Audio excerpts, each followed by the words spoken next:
was fighting at the front, fighting at the front, fighting at the front. The old gray mare was fighting at the front many long years ago. Is it doing that? Good evening, everybody, and welcome to the Old Gray Mare. This is episode 1 of the show with a focus on art.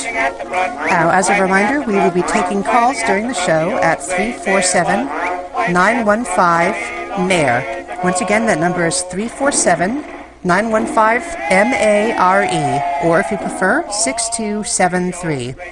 Now, without further ado, let's get this show on the road. I'm your host, Purple Tinker, and this week my co-host is the incomparable Garrett Gilchrist, the greatest living actor, who is here with us right now. Say hello, Garrett. Hello, Garrett. He's wonderful, isn't he? Our guests today are Egophiliac. Hello. PixelKitties. Hello. And last but not least, John Joseco. JJ, you there? Hello? He's just shy, I guess. Hello. Oh, there he is. Hello, Yeah, JJ. there you go. Our charity guest today is Inky Notebook of the Traveling Pony Museum. And she is here to talk about some of the wonderful charitable works that the Traveling Pony Museum is doing. Hello. So, now that every pony is here and introduced, let's get to the questions. I'd like to open up by starting with one of the more traditional questions, probably the most basic of all Brony questions. And I'm going to go through each of our guests in turn and let you break the ice by introducing yourselves a little bit. So, the first question is, how did each of you get into the G4 My Little Pony fandom? You've probably answered this before, but it's always a good place to start. So, JJ, how about you start? How did you get into Brony fandom? How did I get into the Brony fandom? I was back in last February, and I was just minding my own business on the internet, and a friend comes online, and she says, why don't you check this show? And I was like, oh, what show? I said, My Little Pony. And well, with a lot of people, they got, did a double take. Is like, what, My Little Pony? What? It's a new show. It's new, and they redid everything and the designs, and there's like a actual story and everything. It's like, okay, well, I'm skeptical, and so no, just try one episode and watch Sonic Rain Boom, and so I did. I checked it out, and then by the end I was hooked. And I just watched the rest of the episodes they had so far, and I didn't turn back. You can never turn back. No, you can't turn away from those ponies, that's for sure. No. Cool. So, Ego, how about you? How did you get into Brony fandom? Well, I've always been into ponies since '91. I think I was walking through the toy store, actually, and I saw the molded gift set that had just come out. I think this was right after the first episode had just aired. And I saw the designs, and I thought they were really, really cute, because I hadn't known they were making a new pony show. So I went home and looked it up, and like JJ said, you're hooked instantly. And I didn't know about Brony fandom until like sometime in mid-January, I think after Call of the Cutie had aired. So I was lost and alone outside the fandom until then. Well, I'm sure as soon as you discovered the fandom, you found that there were an awful lot of people who were interested in the very same show you were. Oh, yeah, it was awesome. It made up for a lot of lost time. Absolutely. Actually, while we're watching this on the stream, up popped your alfalfa monster. Oh. Bleh. Exactly. Bleh. Everyone loves the alfalfa monster. Cool. And how about you, Pixel? How did you get into the fandom, PK? Well, it was, I guess, around March of last year, and I was waiting for Dragon Age 2 to come out, and I was really excited about it before I played it.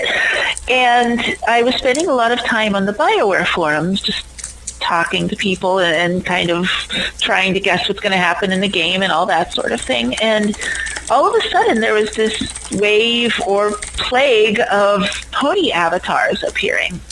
And it just seemed to happen overnight. It was like one day it's the usual stuff, and all of a sudden everyone's got a pony. And I wanted to be one of the cool kids, so I thought, oh, I know what My Little Pony is. I was totally into that when I was little. So I put up a picture of Gen 1 Firefly, which was wrong and made me not one of the cool kids because I obviously didn't get it. Thankfully, some people were nice enough to point me in the right direction, and I watched the first few episodes, and I really liked it, and the hook was definitely in. But I think it was really set once I got to Suited for Success.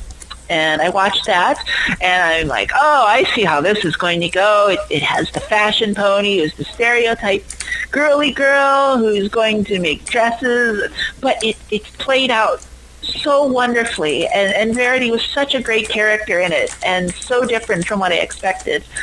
And then it had the Sondheim homage and DJ Pony and the amazing animation when everyone showed off their actual awesome gala dresses.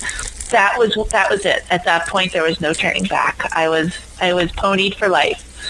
Oh, yeah. Ain't that how it goes, though? Once you go pony, you never go back. Exactly. Cool. So, with that out of the way, I wanted to remind our callers of a couple of important things. You should see up on the stream that we are actually doing, over the course of this call, a charity auction donated by the very generous John Joseco.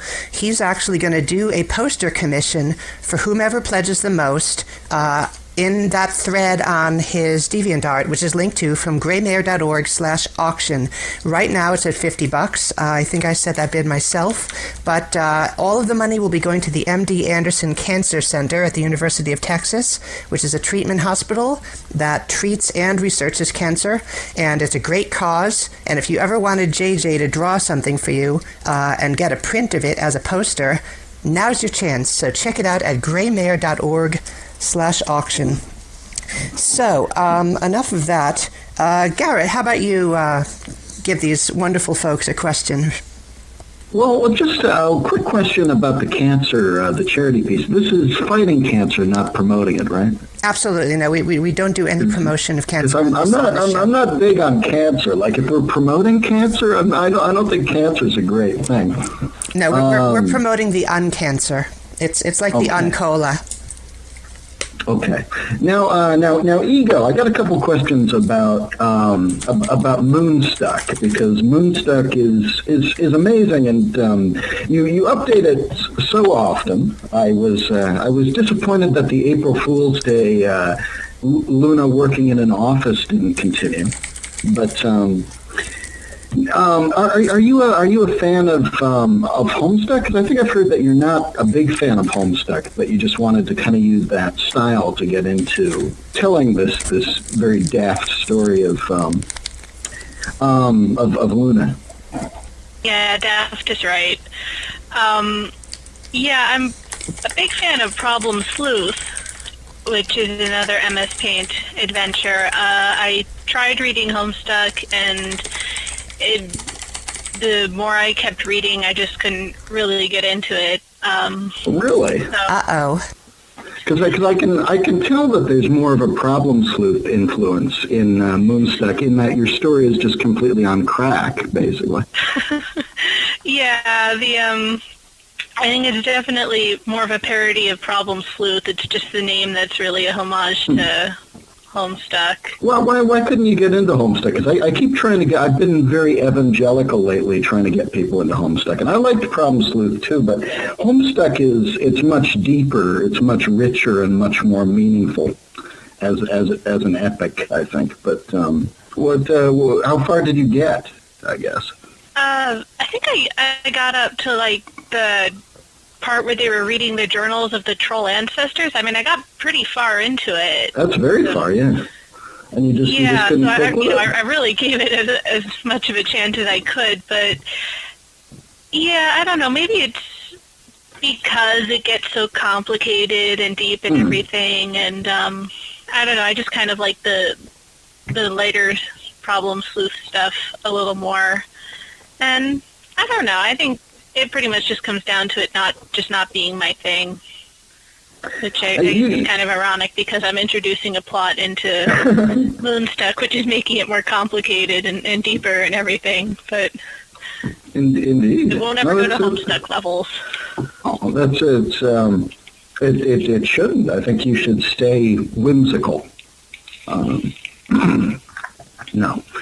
That's a shame, Doug. I'm a big Homestuck fan, but you yourself wear a trilby rather than a cartographer's cap. But how much of a plus 10 sense of style does your trilby give you compared to the cartographer's cap? And do you feel bad that your hat is not as multi-purpose?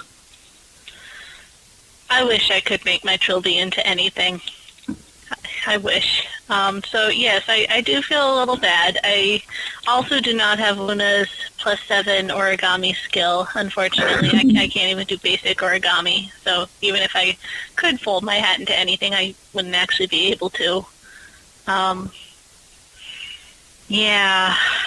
Well, what's your usual daily routine here when you're producing so many panels of comic and so much artwork?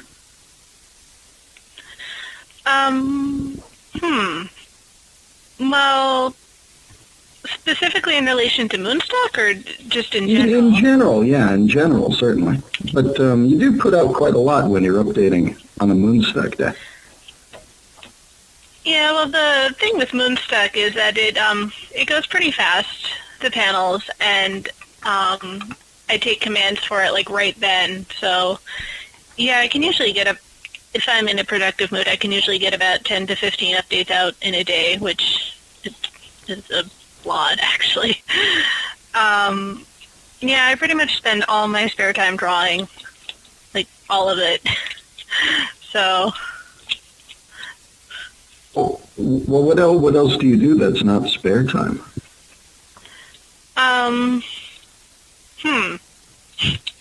That's a hard question. Are you like Business Luna in an office, or? No, I do freelance art right now. It's not going too well, but that's not surprised. That's hard. I know very well. That's a hard racket. Oh yeah. Yeah. So I have probably more spare time than I should. I know that feeling very well. You need people to give you commissions right now? Do you need some money from people? So if anybody's listening. No, I'm working on finishing up the commissions I have right now. I am hoping to open commissions again after I finish those, but I'm going to see how it goes. Have you had like a lot of bad experiences with freelance art, or is it just hard to drum up the work? It's just hard to get the work. Yeah, I mean, I know the basics, like, don't work for spec, and make sure all the licensing fees and everything are worked out beforehand. So I don't think I've had any really bad experiences. It's just not a lot out there because it's such an oversaturated market. Sure. Keep hearing that artists are making like half of what they did before the reception. The recession. Well, yeah, the wedding reception. I've had Love Is in Bloom in my head, and I don't know why I can't. He's got reception on the brain. Have you ever done work for like a job art, which was awesome, which you'd actually show, or is it more just kind of like graphic design, kind of Business Luna? I don't know. I mean, it's I don't think there's anything I really have any inclination to talk about publicly. Sorry. That makes it sound like I did something terrible things in the night. No, it's I don't know. I like to keep my work separate from Fandom as much as I can. It is hard to make a living as an artist, and it's rewarding knowing that you're not working, being Business Luna in an office job. But it's hard to make the ends meet. Yeah, I think I'm really lucky right now. The situation I'm in, where I can kind of get away with not having a lot of work right now. But yeah. That's always a helpful situation. How long have you been drawing? What did you used to draw before ponies, or how did you kind of get into things? Well, I mean, I've been drawing all my life, since I could hold a pencil. I used to draw mostly humans. I think the thing with ponies is that I haven't really stopped drawing the kind of stuff I drew before. It's just that I draw so many ponies, it looks like I have, I guess. I don't know. Yeah, I still do a lot of toku art and a lot of original art. I just don't post a lot of it. All right. Hey, Tinker, ask JJ something. You can ask JJ something. Oh, absolutely. I'd love to. Well, actually, how about this one? Bearing in mind, JJ, that this is a PG-rated show, but bearing that in mind, I'm sure that your answer to this is still going to be incredible. You must get a lot of requests. You're obviously an extremely well-known artist within and without the community. And I wanted to know, what is the oddest G or PG-rated art request you've ever had? The weirdest, most out-of-left-field thing someone ever asked you to draw that was appropriate for the foals? You can hear me, right? Yeah, I can hear you. Oh, okay. Okay, there's one I did last year, and it was on one of the live stream request streams I did, and this one sticks out in mind. It's a toaster that's flaming, a flaming toaster, surrounded by flames. He has glass shades on, and he's beating a line with a chair. and you got paid to draw this? Oh, no. This was requested, and I'm like, this amused me to no end, and I had to draw it. Wow, that's amazing, actually. Yeah, there were a bunch of others, and but as for like commissions and stuff, I never got anything that weird or silly. So I guess if people have to actually plunk down some bits for it, they're not going to request anything too off the wall. Yeah. I've just been informed that... But in your live stream. Yeah, they get to see me draw this silly thing live, and it's they got a kick out of it. When they got a kick out of it, I got a kick out of it. That's awesome. By the way, I've just been informed that PixelKitties is going to have to kick out a little bit after 11, so I guess we're going to do most of our questioning of PK before then. And I guess that means I have to move up on one of my nefarious plans. This was something I planned on doing a little bit later, but since PK has to kick out in a little bit under an hour, I guess I'm going to drop this one on you guys now. Well, first I need to ask you an important question, a very important question. Other than G4, what would you say is your favorite of the various generations of My Little Pony? First, Ego. What would your favorite non-G4 generation be?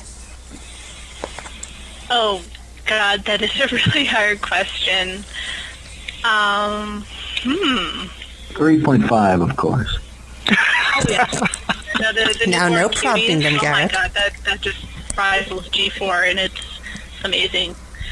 Yeah, no, I think G1 because G4 actually reminds me a lot of G1 in that it had a fair amount of world. Sorry, I can't talk.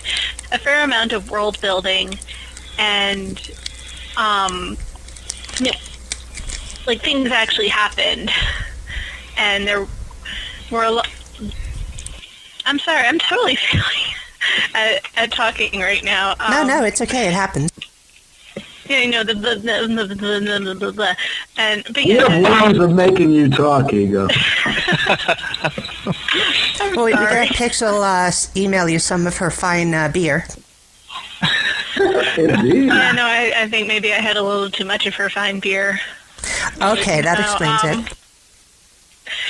Yeah, no, the G1 had that kind of world building thing going on where there was a pony world, and there were all these distinct characters and types of ponies, and it had villains and just all the awesome stuff that G4 has. Cool. Good answer. Well, there are a lot of similarities between G1 and G4. And, I mean, heck, we all know that Lauren Faust's original pitch for the show was based on reimagined versions of the G1 characters, so I can get wholly behind that answer. And how about you, JJ? Other than G4, what would your favorite of the older generations be? I have to agree with Ego, G1, because I do have memories of watching that show on TV, back in the day. All right, 80s kids represent. Yeah. Hey, dear. Yeah, so, but I recently, someone recently, showed it again, and I'm like, oh, it's not so bad, I think it was the movie. Yes. I can't remember the movie. But, the one and I with saw Danny DeVito? I can't remember. I forget. Some of the ponies got kidnapped. Was that the Castle movie or something like that? Oh, Midnight Castle. Yeah, Midnight Castle. That's it. I remember that, and I see Firefly right in that show, and it's like, yeah, you know what? That is Rainbow Dash. Because Rainbow Dash is my favorite. But yeah, G1, yeah, that's the one. I did it after G1. I shut myself off from all other pony stuff, so I do not remember any of the others. I hear a lot of horror stories of 3.5, so. Yeah, G3.5 killed my entire family. People don't know. I'm truly sorry for your lots. I'm the only one left. It's a very sad story.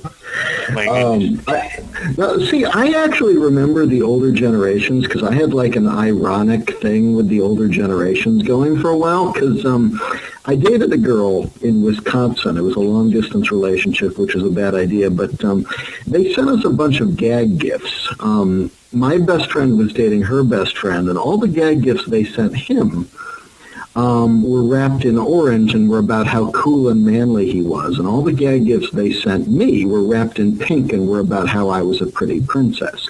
I got a purple sparkly bra, and they sent me a G3 Pinkie Pie.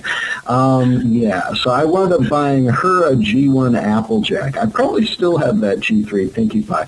And when I had a job in Missouri at a medical billing place, and one of my workmates was horrified that I actually knew the names of some of the ponies because of this ironic thing, and was horrified, and he was saying, I go out and I hunt ponies, I kill ponies. So I started to kind of learn these G3 ponies ironically, and I still have a G3 Scootaloo in my car, and so it's like a sticker, and so it's very ironic that I wound up actually liking the show. That is ironic. Sometimes that's how these things go. But, wow. Now we just have to ask Pixel. Pixel, if I recall, you did an adorable take of Twilight Sparkle and Trixie as Lulamoon in G3.5 style. Is that right? Yeah, if I had to pick, I'd definitely say G3.5 is my favorite because I do love tea parties and dressing in style.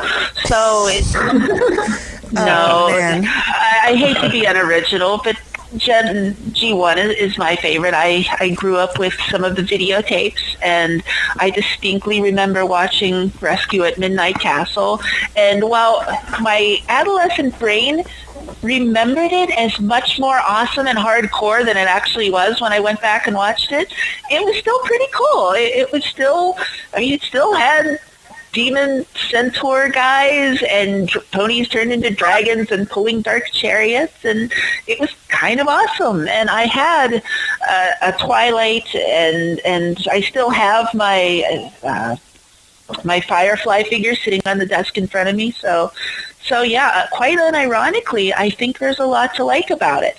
The ponies' voices is not one of those things, but there is a lot to like about it. Absolutely. Well, I'm glad that you guys all answered that question. And for your own sake, Pixel, I'm kind of glad you didn't actually say G3.5 because of what I'm about to drop on you three next. Oh, jeez. Oh, God. I have a special challenge for each of you. Before the show is up, could each of you draw your OC in the style of the generation you picked? In other words, G1 style. Oh. That Oh is my my God. special challenge to you They're three. hippos. They're hip ponies. They're going to be hippos. Exactly. So I want to know if you guys can draw a hip pony JJ, a hip pony Ego, and a hip pony Pixel. Oh. Hip, like a G1 style? G1 style.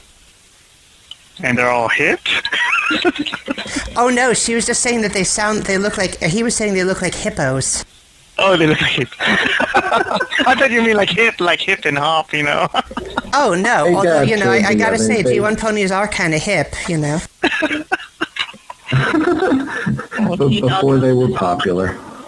So yeah, that's my special surprise for you guys. I don't mean to grill you too badly or torment you. That's just my little challenge for you three as guests. Oh, they got to draw it now? That's the idea, but you know, later would do too. Okay. I know you got to go, Okay. Pixel. I will do my best, but I don't know if I can do it right now. I will see what we can do. She's going to see the Avengers. Come on. You can't stop someone from seeing the Avengers. That's Oh not yeah, I'm even looking cool. forward to seeing it myself. It looks fantastic. I'm very excited. It's I been love hard it. to avoid spoilers. Yeah. So speaking of working on things, when you are drawing stuff, why don't you guys each tell me a little bit about the tools that you prefer to work with, both hardware and software? Starting with you, Pixel. Oh, and there's that G3.5 picture you drew. Just came up in the stream. But yeah, so what tools do you like to use to draw, Pixel? Since I do mostly comics, I kind of work in stages. I start out in Word, actually, or a word processing program, just sort of coming up with the jokes and the scene and who's in them and what are they saying, and I break it down panel to panel. And then the next thing I do is I take my Wacom tablet and I really crudely and unimpressively draw a rough version of what's happening in each one, and I try and figure out which panel's going to go where and try and get down the flow from one to another. And finally, I actually use a mouse, and I haven't used Illustrator since like my first year of art school, so I have to kind of in Photoshop fake the show's look and sort of the vector format, and I just build up each character, each background element, each background setting, all of it a little piece at a time using sort of curves and shapes and then filling in those shapes. So it's really backwards and it's really convoluted, but it's so far given me the look I want, and I just wish it didn't take so long. Yeah, I gotta say, I've heard about you using your mouse to draw, and everyone seems really impressed by the fact that you can.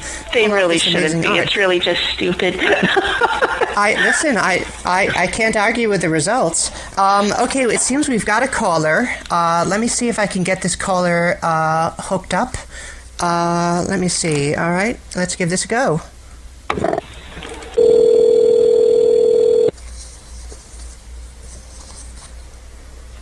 Hello? Hello. Hello there. This is You ready to go on? The Old Gray Mare. Yeah, I'm right here. Hi, is he Purple live? Tinker, it's Gavel. I'm sorry, this is who? Hello? Hi, this is Cabell Hey, what's up? for Rainbow Dash Shot. Hey, how are you doing? I'm sorry. Cobble. How you doing? We're doing well. So How's everything? everything's going good. So who did you want to ask a question of? great.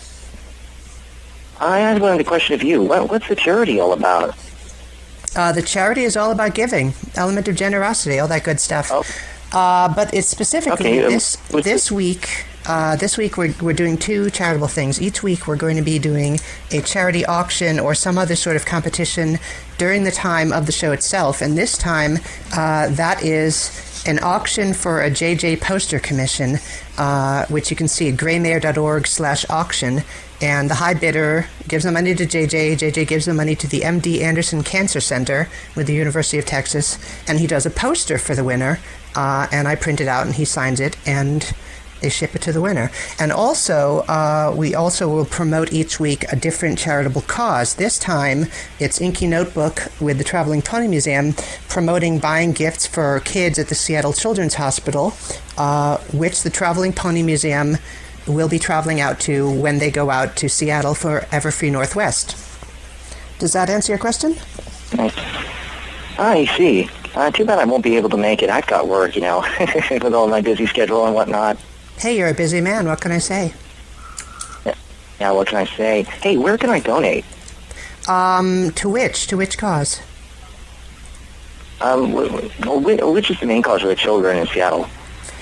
Oh, well, absolutely. I'm glad you asked. If you'll go to greymare.org, that's GREYMARE.org, and you go to the home page, there should be a link, and it says, help them out, pledge some money to their Kickstarter. So you just pledge some money to the Kickstarter, and they've already reached their goal, but anything above and beyond that goal is going to be used, at least partially, to buy gifts for the kids. The rest will go to buy new stuff for the museum, which in turn will be shown to the kids and to the people at all the various conventions that the museum will be traveling to. Okay. So yeah, it's all right. Sounds like an awesome plan. All right. Okay, I see. All righty. Well, anyway, thanks again, Purple Tinker. That's all I wanted to know. Hey, good luck with everything with the charity. Thank you. It's all right. my pleasure to hope work to see you more often. Yeah, all right. I'll be sure to more look more often. Okay. Guys, again, this is Pablo, administrator, or rather founder of RainbowDash.net. Sorry, I didn't mean to talk over you. There's a little bit of lag here. But he's an awesome guy. Every pony give him a hand or a hoof. Yay! Thank you. Thanks, Pablo. You have a good one. You too. See you around.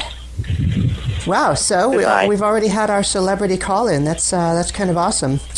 Indeed. I thought he said cattle at first, like it was a bunch of cows calling in. Yeah, I thought that so would seem unlikely, but that's what I thought. I was like, why are cows calling in? But no, Cabal's a cool guy. Very unique fellow. Now, JJ, when you're doing this poster for charity, are you going to be drawing it in G3.5 style? Whatever they want. I mean, if they want it 3.5, they'll get it in 3.5. If it's not a pony poster, it's just going to be in G3.5 style. If he did it in G3.5 style, he'd probably have to pay them to accept it. Just because, G3.5. Yeah. Oh man! I think JJ could make it work. I mean, we're talking to the man who, when he draws Princess Celestia, his version of Princess Celestia is more canon than the version on the show. The version on the actual show of Princess Celestia looks wrong because John isn't drawing her. So exactly. I think John can make this work. JJ Tia should be canon Tia for sure. No, that one should be belong to Ego. I like her Celestia. I like her song. Well, Ego can have Luna. How's that? Aww. Luna too. Celestia. Yeah, she likes Celestia. Yeah, forget Luna. Just I'll take the Luna. I'll take the Luna. You want this cake? I think we all want it. So we were still on that tools question. So I talked already to Pixel about her amazing mouse painting technique, or rather mouse drawing. How about you, JJ? You're the man with the mechanical hand. How do you crank out so many drawings so quickly? What tools do you use? Before I switched over to digital art, switched over to using a Cintiq. I do the comic The Lounge, and what I used to do when I ink it, I used to use a Sharpie, and because Sharpies bleed, I had to draw really quick so that they don't bleed. I do it, and I've been doing it for several years in a row. So when I totally switched to Cintiq, everything started. It felt natural, because before I used a normal tablet. A normal tablet I just used for cleanup and maybe some colors and shading, but that's it. I didn't entirely draw anything with the tablet. But when I switched to the Cintiq, everything just flies. It's just smooth sailing, and I've been using that in Photoshop 7. That's pretty much what I've been using the whole time. I know all these people are using the CS and everything and the higher Photoshops, but I've been doing pretty good with Photoshop 7 so far. Hey, listen, if you're talented, then it doesn't really matter what version you're using. Your talent is... unless you're using the GIMP, because if you use the GIMP, okay. I see. I should have seen that one coming. I uses the GIMP. I will cop to it. Yeah, I'll cop to being a GIMP user. I've done all of my poster work and all of my graphics editing. You are a GIMP. In the GIMP. I'm a GIMP. I find that impressive. That's awesome. Yeah. It's like saying, me draw with rock big, rock smash. Me draw with rock. Yeah, the GIMP kind of is a little bit like that. Although, I've been using the GIMP since I was in college. I started using the GIMP in like 1997 or 98 when it was like version 0.0.1 or something crazy. And I guess I just got used to it. How about you, Ego? What's your technique look like? What tools do you use? I use the rock. No, the rock? Okay. Yeah, what Garrett was saying. Because you rock. Ego, speak a little closer to the mic. You're a little quiet there. Oh, sorry. Well, yeah, I use a tablet too. I don't have a Cintiq though. I'm not that lucky. I have the Intuos 4, and I pretty much draw directly into the computer. I do still draw on paper, but I normally use that to just kind of like do layouts and storyboarding and stuff. I usually don't scan things in and then draw over them. So yeah, and I also use Photoshop. I don't do vectors. A lot of people seem to think I do vectors for some reason. You're just that good. You just fool them. It's in color, so it looks like a vector. Yeah, no, I do try to imitate the show style a little bit, but I don't like actively try to make it look like a vector. But yeah, I'm only one version ahead of JJ in terms of Photoshop. I'm on Photoshop 8. Oh, there's an 8? First CS. There's an 8? Yeah, I what didn't even know. age we're living in here? Wait, they're updating software? We have jetpacks, and People are like, we don't have to use the GIMP anymore. You say We you have use flying cars. CS5 or 4. It's like, no, it's just CS. The original CS, really the OG CS. Wow. I like that of all these well-known artists. I with my little netbook that Tinker gave me, I'm the only one using CS4 even. Oh, I'm using Wow, you can run CS4 on Trixie? Oh, see. You're robot people. I'm kind of impressed. I didn't figure Trixie could even run CS4. Well, she can't. That's the thing. Trixie cannot even run YouTube these days. YouTube keeps doing things, but yeah, they keep getting. Trixie tries, though. Trixie tries. She always thinks she can do more than she can, and I like that about her. So. Trixie is the name of his netbook that I gave him, which was actually a step up. I felt I needed to give him something nicer to work on, so he's got this little netbook running Mac OS 10 called Trixie. This is the year, Tinker. This is the year I get a real computer, though, because it's pretty sad. My situation's pretty sad. Mazel tov. You deserve a real computer, and you deserve a tablet and all the other artist tools that you need.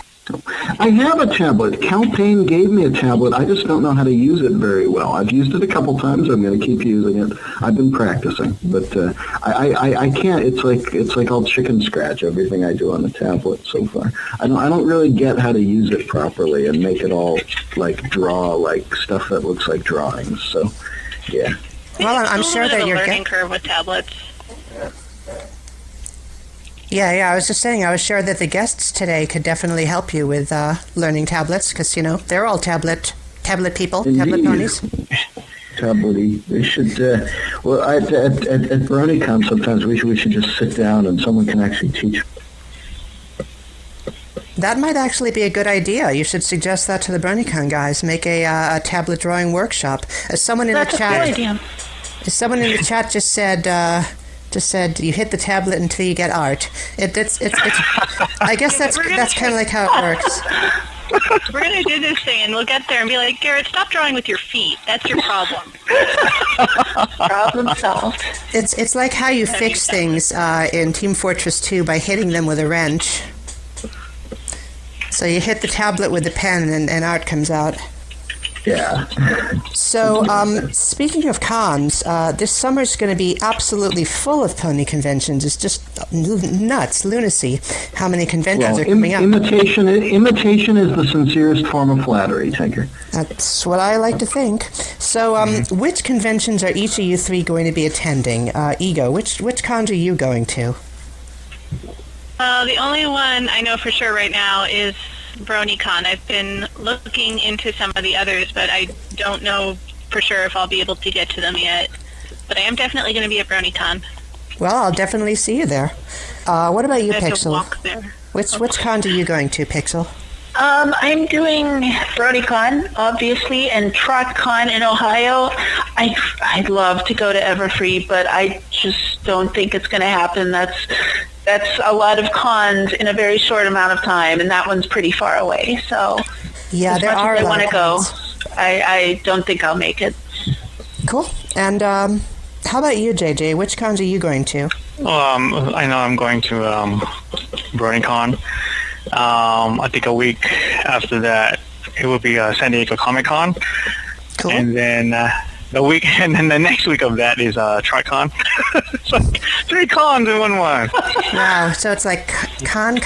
You are going to get so many freaking flyer miles, let me tell you. Oh, yeah. Do you actually are you actually going to have a table at San Diego? Yes. Awesome. Wow. I will have a table. Yeah, I sit with a bunch of other guys there, and it's not phony, so it's like, okay, I do other things, too. JJ, you're West Coast, aren't you? Yeah, I'm West Coast. Are you going to hit up Everfree also? I'm still thinking about it. I got to take the details, and I would love to go, so I have to think about it. I'm going to be there. We could room together. We could save on hotel bills. Yeah, that's something to think about. Yeah. Cool. I only go to G1 conventions now, and Canterlot Gardens, but I'm trying to anything G1 I'll go to. How's that? Just do it. No. Wow, G1. Well, actually, I am going to be going to the My Little Pony Fair, which is down in Florida this time, which kind of is a G1 convention. Technically, it's an all-generations convention, but it was an interesting experience. Were any of you guys at the My Little Pony Fair last year in Rhode Island? No. It's really an interesting experience. But I couldn't. I went to the My Little Pony Unfair, which was more of a protest. We all carried signs and were just saying My Little Pony was unfair to non-ponies. It's very speciesist, Yes, exactly. It's unfair unless you're a pony. But yeah, that's an interesting con because you see more and more G4 people, but it's still primarily G1 through G3, or should I say mostly G1 and G3 with occasional G2 mixed in. It's just a strange mix. Here's an interesting question I wanted to ask you guys. Have you ever received any special recognition or message from someone involved in the show, an animator, a VA, anyone involved in creating My Little Pony, or just from someone else in the fandom that made you feel really proud of your work or just really happy in general? How about we start with you, Ego? Well, Lauren Faust actually favorited something I drew on DeviantArt. That was like a big oh my gosh moment. Because, oh wow! Which one was that? It was like a paper cutout thing of Firefly and Medley from G1. So it wasn't even related to G4, but I mean, in addition to being the developer of G4, I really admire Lauren Faust as an artist. So it was just really cool to know that she liked something I drew. Oh yeah, I can't imagine a greater honor in this fandom. Absolutely, she's an amazing person, Lauren Faust. I've got the greatest admiration for what she's done with the franchise. How she's taken the best elements of G1 and fused it with, her own creativity and created something really magical with it. How about you, Pixel? Have you ever received anything special from someone in the show or just someone in the fandom? I'm always really excited whenever Sibsy takes the time to comment on my work or sends me a message or something. She's really awesome, and it's just like, oh my God, someone associated with the show knows that I exist. So that's always really cool. She actually told me that the guys from Bronyville gave them some of the buttons that I designed for them, and she took them back, and she said that some of the folks there are actually wearing them. So that was pretty cool. Oh, that is awesome. That is awesome. The only other thing is there was one time when I commented on one of Lauren Faust's journal, and she said something I said something stupid, which happens a lot, and she said something to the effect of, "You just made me shoot drink out my nose," or something. So that was a moment of personal pride as well, that I induced some kind of nasal hemorrhaging from Lauren Faust while drinking. So that was cool. That is awesome. That would make my day if I made Lauren Faust shoot coke out her nose, or whatever she was drinking at the time. That's awesome. And how about you, JJ? Well, recently, yes, Sibsy started following me, and she said something like, "Oh, I should have followed. I thought I followed you before. You're allowed to punch me." I'm like, "What?" That made me laugh, but I thought, I can't punch her. If you ever meet Sibsy in person, you have to punch her. No, I don't want to do that. Knock her down. It's going to be a fight of the century. Fisticuffs. I expect a full fighting is magic kind of thing. Now there we go. Secret unlockable characters for Fighting is Magic. Sibsy and JJ. No. Just kidding. But speaking of they would work for 5 months getting them balanced. I know, right? Yeah, Sibsy is pretty awesome, I gotta say. Recently, she actually sent someone like a birthday picture just a day or so ago. It was one of the staffers from Everfree Radio. She just sent her a picture. It was awesome. Oh, nice. Huh. I have to include another mind-blowing. This broke my brain. Someone said, Tara Strong. She did this after she did her little Twilightlicious thing on her Twitter. I drew a Twilightlicious picture. And she liked it so much that someone told me, like, "Oh, she's using your picture for her Twitter background," and that blew my mind. And wow. Recently there was that Calgary Comic Convention, and they did a panel with her, and she was talking about Twilightlicious again, and she showed the very same picture on there. She's saying, like, why not? I don't know what she was saying about it. So she's saying something about like Twilightlicious products or something like that. But there again was my picture on the screen there, where at her panel. So I was like, wow. So you did really sum up the concept of Twilightlicious in that image much better than the actual T-shirts they were selling. The T-shirts need to look like that. She needs to have more swag. I always thought, like, how do I get this to be a T-shirt? Well, I'm still trying to figure that out. You should write Nicole Campos. Actually, you should also talk to Garrett about that, because he's been involved in the BronyCon T-shirt store since its inception. It was actually, I think, his idea, because ponies. Yeah, you could make T-shirts. Well, I've also been involved in desperately trying to get We Love Fine to buy one of my designs and failing. Well, We Love Fine loved your work. Everyone loves your work, but they're being swamped in applicants, and just keep at it. They really are. Okay. Yeah. I mean, Garrett, I got to tell you, Wendy wanted to get one of her shirts in We Love Fine for so long, and it took her around a year. But now the BronyCon designs that she did are being sold on We Love Fine, so it can happen to you. Yeah. Okay. It's nice. To you.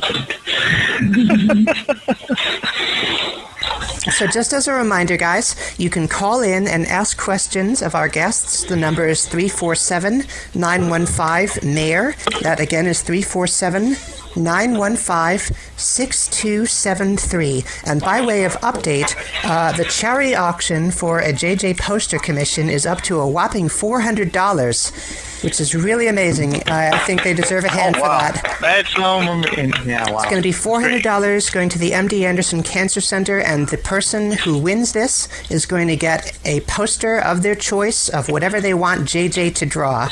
I'll draw almost anything, Almost anything. Nothing You can explicit. quantify it, yes. Nothing explicit, but I can draw you anything, just say the word. And someone in the chat just asked how long the show is running. It's running for another hour and 9 minutes. Maybe we'll go a little bit over, but the auction itself will end at midnight. Eastern? Is that Eastern?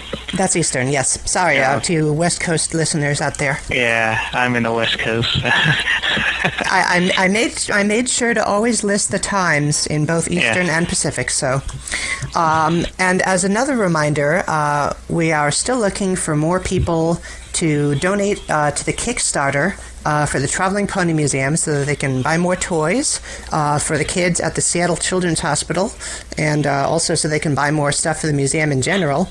And you can find the link to that on our website at graymare.org, right on our homepage. I guess it's a good point for me to mention what's going to be happening next week. We're almost reaching the midway point of this show, so I'd like to give a little sneak preview of what's to come in our next show, including some stuff that's not yet on the website. Our next show is going to be focused on con orgs, and we are going to have representatives from Everfree Northwest. I guess there's going to be Markarian. We're going to have Darkly Cute from TrotCon, also known as Pin Philly, the one who makes those metal pins. We're going to have Glittering Pony from Equestria LA, and we're going to have Haybuck from BronyCon. And our charity guest will be Bronies for Good. Now, here's something that's not yet announced on the website. Every week I'm going to have a different co-host. This week my co-host is, of course, Mr. Gilchrist here, the incredible Garrett.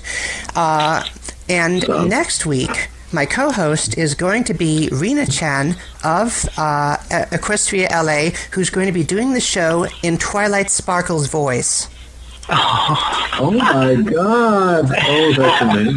So my co-host is going to be Twilight Sparkle. Sparkle. It looks like we've got another call coming in. She's brilliant. She's terrific. She's brilliant. She is. Right. Rena Chan is incredible, and it's a great honor that she wants to work with us. It's going to be amazing. So each week I aim to bring you guys something new, someone new, and each week it's a different theme. This week is, of course, artists. And I can't be more pleased to have you guys on. Seriously, you guys have to be some of the most talented and kind and outgoing individuals in this fandom of ours. And it's wonderful to have you here on the show. Thank you, dear. You're too kind. Too kind. Thank you. Thanks for having us. I don't know why I'm here. The other guys are really talented people. I don't know. Listen to JJ being so humble. So speaking of looking to the forward, I'd like to ask a question about what's coming up in the next season, which obviously none of us know. But if you had to name what your biggest hope is for season 3, what would that be? Actually, you know what? Think about your answer because we've got someone on the line. So I guess that question will come first. Meanwhile, keep in the back of your mind what your hopes are for season 3. Caller, go ahead. Oh my gosh. Hello, the old gray mare? Hello? Caller, you're live?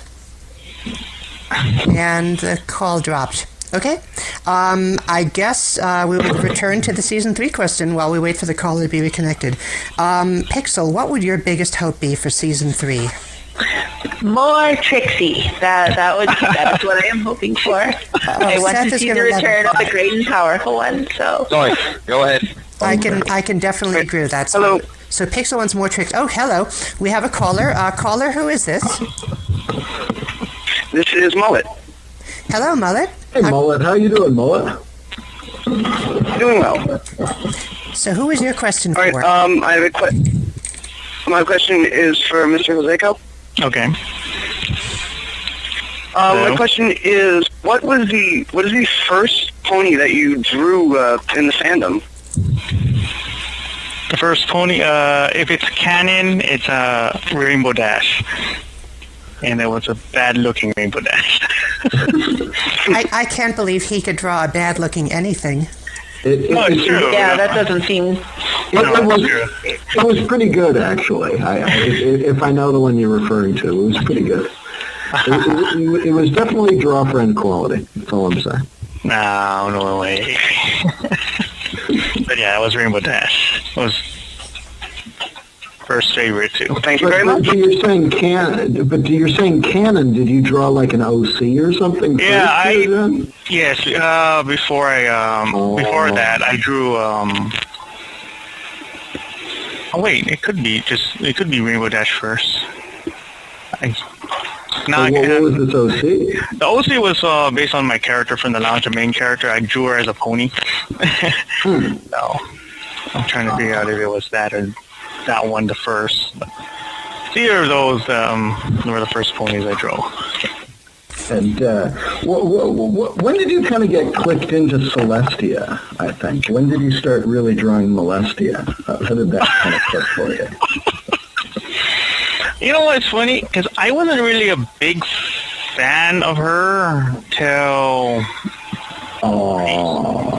I think in the fall or something. Because it's just her little quirks that she was like being a trickster with the one with the teacup, with the tea and the cakes, and just the fact that she wasn't doing anything for, she was just sending her main six to go do the job for her. Every time I think about it, and it's like, wow, I like her very much. My goodness, I've just been informed that I don't even know how to pronounce his name. 09 donated $500 to the Traveling Pony Museum's Kickstarter. That's going to buy a lot of toys for them. Hi, 09. Thank you, 09. Boy. That was awesome. Thank you so much. And I'm sure Inky thanks you as well. I'd have Inky come on and talk, but I'm trying to get as much question time in with Pixel before she has to leave. I'm so sorry. No, it's not your fault. It happens. Listen, movies are... Pixel, you ruined everything. You ruined the show, Pixel. It just started. You already ruined the whole show forever. If I had a dime for every time I heard that, I would... You'd be swimming. Pretty much. Never be the same. It happens. Well, dimes are pretty awesome. I think my idea of heaven would be Donkey Kong for a dime and a stock full of dimes. What? Uh-oh. Hello. You seem to have an incoming call. Hello. All right, hello there. You're all good. Just give us one moment, and you'll be live. I don't know why that was unmuted. That should have been muted. But okay. That's our background line with our wonderful screener, D-Pad, who happens to also be one of the hosts of the Brony Show. And, Hi, D-Pad. He's our celebrity screener. He can't actually hear you, but he will hear you when he plays it back later. I know all these people. This is strange. I know, right? Isn't it weird? Okay, it looks like he's in and he's ready, so I'm giving him the go-ahead now. All right, go ahead. You're on. Hello? Okay, I just want to ask a question to Ego. I guess this goes to anyone, though, but, have you seen how much with pony art has improved, maybe your art overall, or just wondering how do you really think it's helped you that much, or do you feel it's improved a lot of your style overall, or has it affected every other style? Yeah, definitely, because I think ponies have really helped me to, learn to be quicker and more expressive, and they let me get a little bit more cartoony, and they let me experiment a little bit with my style in a way that I don't really feel comfortable doing with non-pony stuff, because I'm just kind of apprehensive about it. But yeah, I think ponies have definitely helped. They've taught you amazing things about the moon and about. Yeah. We like the moon because it's close to us. Oh, good. Some pony gets that one. So, caller, does that answer your question, or did you have another question for any of our guests? He dropped out. Okay, I guess he's satisfied then. Wonderful. So, cool. Where were we? Oh, yes, we were talking, I think, about your biggest hope for Season 3. And Pixel was, of course, describing her wish to see more of that wonderful, arrogant blue unicorn. Best pony. Best pony, more Trixie. Awesome. Well, I would certainly agree with you. That would be a great thing to see in Season 3. How about you, JJ? What would you like to see more of in Season 3? Or There's only two things I want to see. One of them is a life, like a day with a day with Princess Celestia and Luna. Just to see what the day's like. Because we don't know what they're doing and why. What is they actually doing? And another one is Scootaloo episode. An episode about Scootaloo, because we don't know about her. We have more episodes about Sweetie Belle and Apple Bloom, but no Scootaloo. I agree. There isn't enough Scootaloo, and we certainly don't really know much about what Celestia and Luna do all day, especially Luna. I mean, when she showed up in the season finale, it was like okay, finally they showed her again. She should have done that at the end of last season, Exactly. What did I miss? But that was a really well-placed line, though. That was an amazing well-placed line. It was very good. It's amazing what they accomplished in 40 minutes, you gotta say. Oh, yeah. Oh, absolutely. I mean, honestly, it felt more like a short movie than like a long TV show. How about you, Ego? What would you like to see in Season 3? Well, honestly, I'd actually like to see more ponies from the older generations, especially Minty and Tularula. Ooh. Because I really loved how G4 has interpreted some of the older ponies, like Pinky and Cheerilee and whatnot. So I just really like to see them as done by the Friendship is Magic crew. That would be awesome, and I know a certain BronyCon veteran who would absolutely love to hear what you said about Minty. Of course, I'm talking of Minty. That would be awesome. And also, what was the name of that one character that they resurrected as a G4 character? Oh, I can't remember her name. I think it was one of those ones where it was a male in G1 and she was a female in G4. Oh, Lickety Split? Lickety Split, that's the one. And I saw Lickety Split, and I think I remember Minty going on about Lickety Split, and she's like, she was a G1 character. Very cool. Yeah, I do love the way that they modernize those characters. Can I say my big hope for Season 3, because I think it's time for a shakeup. I think that, like most shows in their third season, when things are kind of need a shakeup, I think they need to bring in Heather Locklear and Rob Lowe and reformat the whole thing as kind of a crime drama, like a procedural. That would actually be kind of awesome. Well, it does tie in with those wonderful comics about Trixie as a detective. Indeed. Consulting Unicorn. Yes, someone makes those. Who is that? Someone makes those. Some certain artist. I have no idea who she could be. Some weirdo. I mean, Trixie, come on. Who would put Trixie in a comic? So why don't you actually, so that we'll have something nice for you to talk about before you have to leave, why don't you tell us a little bit about those comics? Because I think those are just awesome. I just love the whole detective genre and how you work Trixie into it and yet keep it consistent with the feel of the show. Where did you come up with that idea? I think it's brilliant. Well, I'm a huge fan of the BBC's modern update of Sherlock Holmes called Sherlock. Sure. And the character on the show of Sherlock himself he's very abrasive. He's very, shall we say, confident and boastful in his abilities. He has a tendency to wear a long coat and sometimes a hat. So he really reminded me of someone. And the idea of kind of putting his words in Trixie's mouth just seemed to fit so well. So I decided to try and start combining those two. And lo and behold, it seemed very natural for Trixie to be saying these blunt yet accurate things in the most inappropriate circumstances. So it just worked. Yeah. It really does. It looks like yes, I thought so too.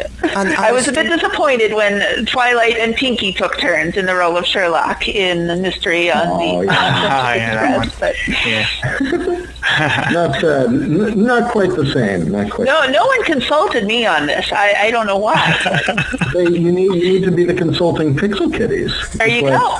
Lauren Faust was the consulting producer. You need to be the consulting PixelKitties. I would definitely hire you. You could do consulting about where exactly my missing socks go to whenever I do the laundry. I know. Or mow my lawn.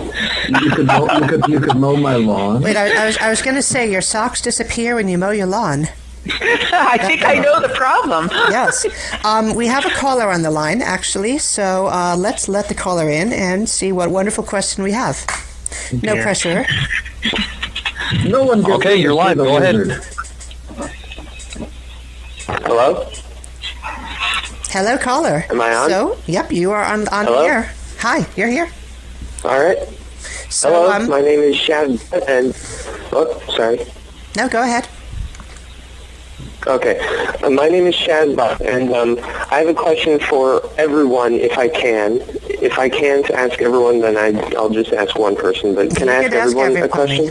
Yeah, sure. Go ahead. Okay. Then I got a question for every pony, and it is, what was your favorite art-related meme or movement to come out of either any episode or any fan idea, like wet mane, ponies in socks and clothes, even just something like celebrities eating cake. I don't know, just any one-off random thing that was your favorite thing, your favorite movement to latch onto. So your favorite meme. Pixel is about to kick out. Pixel, could you answer that one before you leave? I guess not. I guess she walked out. Okay, so I guess we'll ask Ego. Ego, what's your favorite meme to come out of the... any artistic meme to come out of the show? Oh my god, that's a really hard question. It's tough. Very tough. Wow. Sorry. No, it's fine. I didn't mean to stump you. I'm sorry. Oh, no, there's a lot of them that I really like. I don't know if it really counts as coming out of like an episode, but I really like the little chubbies, the little chubby ponies. Oh yeah, the one with blobs? Rye. Yeah, Rye's blobs. Yeah. Yeah, I don't know if she started that or if she was she just does the most of them, but they're so cute. Yeah, they are.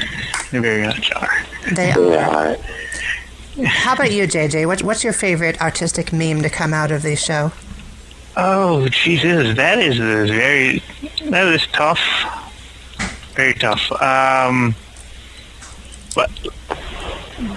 I have to say, like, for the latest thing to come out of it was the Celestia and the cake, because they did it twice, in the episode, in two different episodes, and I'm like, yeah, I can go. I can get behind this because by then I'm a big Celestia fan. So, and just having her looking surprised and having the cake and like that made me laugh so much. And I'm like, oh, I gotta have more of that going on, So, and I drew a lot of it. I drew a couple. If I had it my way, I would just keep drawing Celestia and the cake.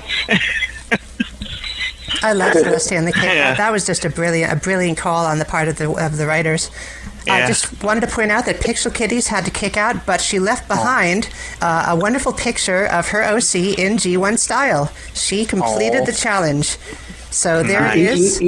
And Ego's completed the challenge as well, if nobody's seen that. Oh, And they're really? both terrific. Ego, paste that into the chat, and I'll put that one up next. Oh, Ego actually completed it first. I'll be darned. I missed it. I was so busy. Quite a while ago. Handling Ego all was these. doing like that. See, Egophiliac is an incredibly quick artist. I remember at the Brony's NYC meetup in, I think, July or August. Was it July or August, Ego? When you called in and did all those pictures?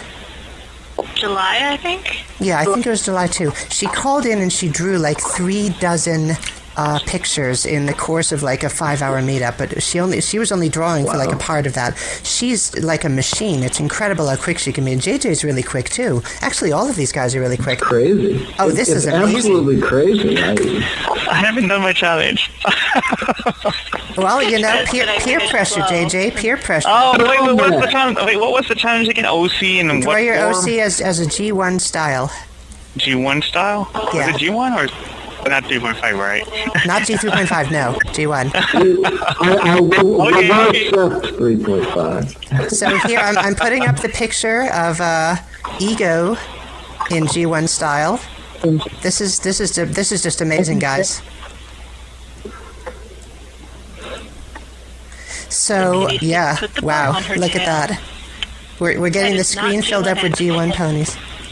Oh, you said it's not G1? No, it's G1. No, I was just kidding. She didn't put the bow on her tail. Oh, okay. I see what you're saying about that. Yeah, it's a transparent The best pin. part of G1 is the... They all need bows on their tails. Yep. Okay. They're all pretty. Very pretty. This is incredible, guys, how you can come up with this stuff this quickly. Listen, I'd certainly pay money for a G1 style Ego toy or a Pixel or JJ or Garrett. Garrett, do you? I forget, Garrett. Do you have an OC? I plead the fifth. Because I've seen that dog character that you draw, but I think maybe you should make what dog? I draw a dog. Oh, right. No, that was just a dog. But no, I'm not. I refuse to discuss this question. Actually, I think it incriminates me, and I think we live in a free country where private citizens shouldn't have their motives questioned like this. Where's the patriotic music when you need it? No such thing as a free country. So, Garrett already is a pony, so he doesn't need a pony character. Exactly. It's very true. We're talking about memes, and I'm so happy that some of the things that we fans have latched onto have shown up in the show itself, and that has been such a validation of everything that we are and everything that we do. Madam Pinky. Indeed, watch our work, my gypsy magic, and Derpy and her muffin bag, and Lyra and Bonbon, and and Derpy, of course, the most obvious example. It's been brilliant. So we'll wait and see whether Gamer Luna is happens in the actual show. Oh, they do play video games. I know. Okay, so we've got a caller on the line, guys. By the way, Ego, your mic seems a little quiet. Maybe speak into it a little closer. I think we've got a caller coming in any moment, and then we've got a special surprise, an unannounced guest that will be coming in, and that's going to be. Am I supposed to leave now? What's that? Am I supposed to leave now? Because I've been here this whole time. That's fine. D-Pad, that's you, right? This is Shazbot. I've been here this whole time. Was I supposed to leave a while ago? Oh, well, you've been very quiet, so you haven't been doing anything wrong. So I didn't want to. I didn't want to derail it. I'm sorry. Well, we're going to need to clear the line, though. So I guess if you could say goodbye to our guests, but thank you so much for calling in. Thanks, Phil. All right, talk to you later. That's funny. That guy was on the line the whole time. Well, he was very well behaved, so no problem. Yeah, very well behaved. No, he gets props for that. Absolutely. He'll get a treat for that, for his good behavior. Yes, good guy Shazbot, as someone in the stream said. Absolutely. Shazbot, you're a good guy. Good pony. Here's a question, a quick one, I guess, while we wait for the caller to come in. What sort of music do you like to listen to while you draw? And do you have a favorite Brony musician? Why don't we start with you, JJ? Oh, geez. I like all kinds of music. Mostly, if people know this from my live stream, I listen to a lot of video game music, soundtracks. But any music that makes me move, it keeps me pumping. Sometimes at night I just get really mellow. I just slow music too. I know people say, "Oh, this music puts me to sleep," but for me, it keeps me awake. I don't know why. It just keeps me awake. It makes me keep drawing. For favorite guy, music guy. No, I haven't been listening to very much lately, but I do like Eurobeat, Pony, Odyssey, him, and Pinkie Pie Swear. But he's been around, not too much, but I've been talking to him, so that's one of my favorites. But there's a bunch of others I can't name at the top of my head. If I hear the name, I recognize, I will probably recognize it. But yeah, anything goes for music. That just I'm not that picky for that. Awesome. Hey, listen, whatever keeps your blood pumping and keeps your hand drawing, that's the important thing. I know when I'm programming, and when I'm working on also on my artwork, like posters and stuff, I mostly listen to stuff without lyrics, stuff that doesn't distract my brain. So basically a lot of dubstep, a lot of techno. So I can relate. You need something that keeps you going, that gives you a rhythm. How about you, Ego? What do you like to listen to while you draw? Oh, I also like a lot of the dubstep and techno and Eurobeat. I think like what JJ was saying, people from my live streams know that I love Disney covers, which is like a whole genre unto itself. I was actually recently introduced to the music by All Levels at Once, and I think... Hello? Ooh, something seems to have happened to Ego's connection. Oh dear. Ego drew a G3.5 and it's infected. It's killing everybody, but G3.5 has escaped and it's killing everyone. Okay. I'm sorry about that. I think I hit mute by accident. What point did I cut off at? You were talking about a new band? Oh, I said that I was recently introduced to All Levels at Once. Yeah, there you go. And I just set up the YouTube playlist, just listen to that for hours and hours and hours. Awesome. Cool. Your G3.5 Egophiliac is really something to behold, I must say. Oh man! Oh no! Yeah, I guess I'm going to put that up on the board right now. This is amazing stuff. Egophiliac always dresses in style. I think that's I do. Established. Okay, guys, we've got a caller on the line, and since this question's done being answered, I think I'm going to put them in and give them some airtime. So, without further ado, callers, you're on. All right, Gaston, go ahead. You're on. Hello, this is Gaston. I have a question for Egophiliac. Oh, it's Gaston. Nobody calls in like Gaston. Nobody called into a radio show like Gaston. He's getting me back for this Elements of Charity thing. Oh, yeah. Gaston has no idea what you're talking about, but if he did, then he would certainly be doing this. All right, so what do you wish to know, Gaston?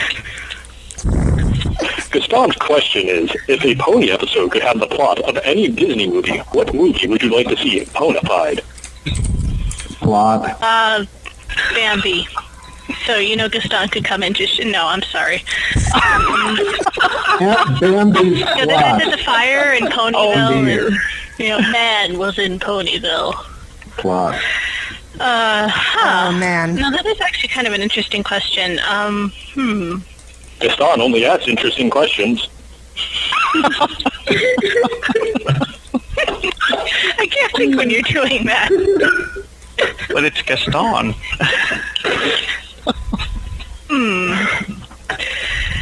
I think actually something ironically involving Beauty and the Beast would actually work very well. It would fit in with the general type of morals that the show does. Don't judge based on someone's looks, and I think they could actually get around that very easily because they have such a range of creatures they can choose from. I know that there was actually during Putting Your Hoof Down with Rarity and Pinky kept calling Iron Will a monster, and Fluttershy kept correcting them. So I think that shows that they're not really all that well adjusted to non-ponies. Was it Garrett who was saying earlier? The unfair ponies.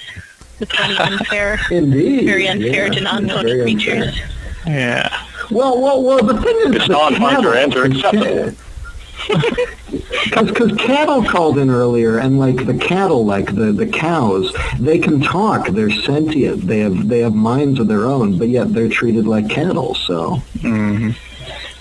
Well, I don't know. Maybe they get a pretty good deal. They get lodging and food and everything. I think it's slavery. I think they're slaves. Ooh, now that's definitely kind of grimdark right there. Someone should write a fan fiction about the plight of the cows. They should call it that too, the plight of the cows. It would be very serious business, guys. I wanted to point out that G3.5 Ego is now sitting there on our live stream in the corner, and I gotta say, waiting to destroy us all. If all of the G3.5s were that adorable, I might not have as much of a problem with G3.5. That is seriously cute. Why didn't they approach Eagle for 3.5? We'll hear a story from Shirley. Awesome. Actually, I think D-Pad himself wanted to ask a question. D-Pad? D-Pad, you can pick up your microphone? I guess he's having a snack or something. Okay. Well, didn't you say he couldn't hear us? That's right. He couldn't hear us. Weird. You really can't hear us. I guess I'll move on to the next question. Now. It's very sad. So, the special nope, he woke up. Oh. All right, D-Pad, you're unmuted, so you had a question? I was taking a call. Yeah, it happened. Oh, you're taking a call. Yeah. All right, now this is a question for Joseco, and it's one that I definitely have to wonder. What possibly inspired the creation of the duck faces? I love that concept way too much, but I have to know where it came from. Oh, you know what? I was driving around, and I was just thinking about things, and all of a sudden I thought there was a comic, I forget, it was like a Greek comic, or I don't know, about this guy, and there's the sirens. I don't know if you ever, and when he looks at the sirens, they're all doing the duck faces, and he said, I hate it when they do that. And I thought of hey, I think you could do that with ponies, but with the princesses, I thought it sounds like a Kate or something. But. Yes, I forget. I think I could find it up somewhere on the net. But, that's where I got the idea. I thought about it when he said, I hate it when they do that. And it's like, yeah, there's people who like to go in the front of the mirror and they just, take pictures of themselves. I mean, they're doing the face, and they're like, can ponies do that? I think they can do that. And then I remember Rarity doing it too. I saw Rarity, and I'm like, and I'm thinking, why hasn't anyone else done it? Is Rarity the only pony to be doing this? I know Sweetiebot did it once. I think Sweetiebot did it once as well, but it didn't catch on. I guess because a lot of people didn't like the duck face. For people. All right. Quick follow-up question. Can you do a Nightmare Moon variant? I've been asked a lot of that. I've been asked a lot. I figured. I believe I am leaning towards that. That kind, and someone wanted me to do a Twilight and Shining Armor as well. So I probably... All right, now, so whoever that caller was that I sandbagged to ask my question, you can go ahead and call back in. Apologies about that, caller. Let's get this one caller in, and then I've got that special surprise that's been pushed off a little bit. Caller, you're on the air? Caller? Okay, I guess the caller dropped off. Technical difficulties. Okay, then, at this point, then, I would like to introduce our charity guest, who this week is Inky Notebook of the Traveling Pony Museum, who, of course, is talking about that wonderful drive to bring toys to the kids at the Seattle Children's Hospital. And also, as a special surprise, I've got Rommel from Brony's for Good on the line. Rommel, say hi. Hello. Wow, that's the most evil Brony's for Good laugh I've ever heard. That's amazing. Because I'm a Brony for evil for the next 5 seconds. That's awesome. That's awesome, too. A Brony for Good for evil. And Inky, can you hear us? Yep, I can hear you. Wonderful. So why don't you guys tell us about the charity work that you're working on this week? Starting with you, Inky. How about you? I'm actually about to announce the winners of the charity raffle. Last week we had a large charity event to help fund Maddie Peters' charity, Inked Up for Africa. For those of you who don't know, Maddie Peters is the voice of Scootaloo on the show. And in 24 hours we raised $5,000 and was able to make that donation and complete her funding. That was crazy. It was really crazy. It was awesome. It was so much fun. No one got any sleep. But I actually have the drawing. Hopefully we can announce it here. The winners for the prizes for the charity raffle. Is it me? I didn't enter, but is it me? Can I have it? Can I have it, please? I want it. I want it. Oh, you have to enter. But but also as I've been posting in the chat, and we got a generous donation of $500. The Traveling Pony Museum Kickstarter, it has been fully funded. Oh, $9, right? It's up to it's over $4,000 now on the Kickstarter. The money that we raised was for travel to be able to make it to all the conventions this summer, but all the money raised, over the goal is going to buy toys for the kids at the Seattle Children's Hospital when we go. So I'm trying to get a rough estimate now of how many kids will be there so I can buy the appropriate number of toys. Buy toys for all the kids. Oh, yeah. If you hadn't been able to get the money to travel, would you just have called yourself the Pony Museum?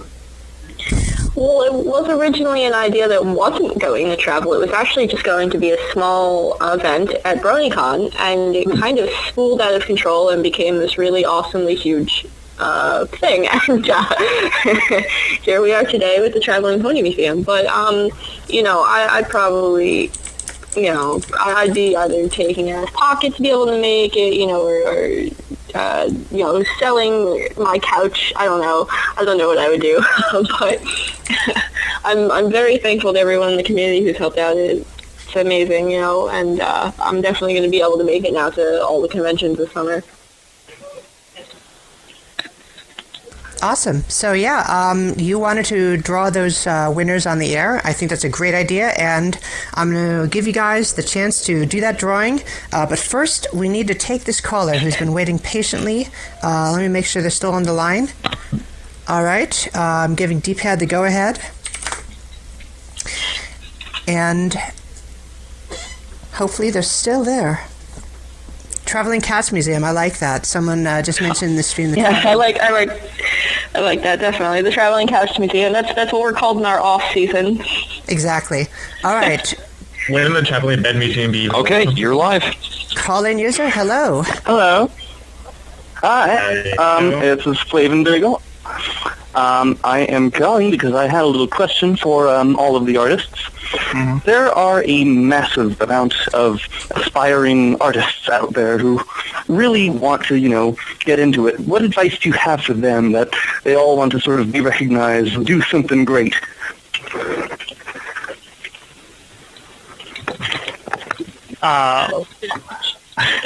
Is that... Sorry. You decide who's going first here. Go ahead. All right. Well, I think I've actually talked on a panel and stuff before about learning to take critique and, and being able to hear people say things like, this is what's wrong with your art, this is what you need to fix, without taking it personally, which not to say that you should let people, walk all over you and insult you and everything, but just being able to tell the difference between an insult and someone who is, trying to help you realize, what could make your art look better.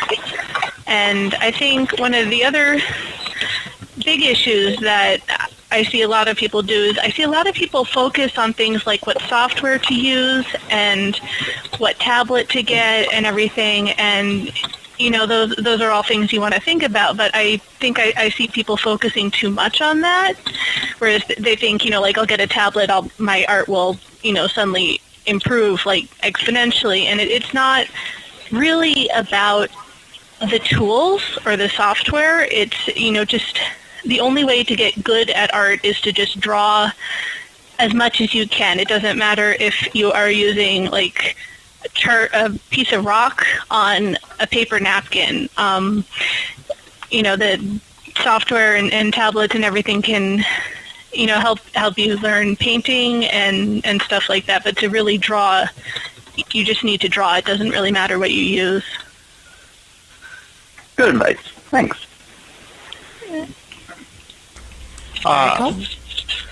Is that it, or should I input my thing? Do you have 2 cents to put in? I'm done. I agree with the Ego. Just keep drawing every freaking day. I was given advice by another professional artist, and he told me this: just keep drawing every chance you get. Draw, because you know what? It really is true. Practice makes perfect. Even if I kept drawing, there's always something new to learn. Also love what you draw. Love drawing it. Don't make it a chore. Don't make it feel like it's a chore to draw. Because if you love it and you draw it and you share it to people, they will see this. They will see the love that's put in your work, and they will say, "Oh, this guy put so much, so much love in their work. It's fantastic. It's a fantastic piece, and it shows." And people will start to follow you because you're just pouring your heart and soul into these pieces of yours. So you just have to love it. And that's about it. Just practice and love your work. Mm-hmm. Very cool. It sounds completely cheesy and unhelpful, but that's really just it. I would recommend stabbing one of these 2 artists and drinking their blood, and then that will turn you into them. Well, I did suggest that's what the G3.5s are for. No, what you need to do is assimilate them into, There you go. into your being, and then you can absorb all their talents and then use those talents to become famous and rich. I tell people to just, eat my brain, and they may have power, All artists under the Traveling Pony Museum are protected by a force field and cannot be eaten or drained of blood.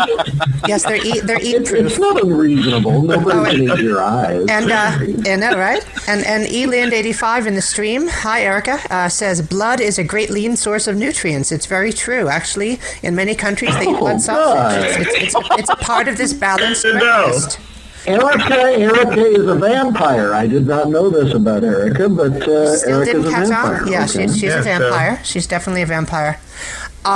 So a rainbow drinker of some kind. I've added the JJ pony. He completed the G1 challenge, and there's a beautiful sketch of G1 style JJ on the stream, sitting on top of our ticker.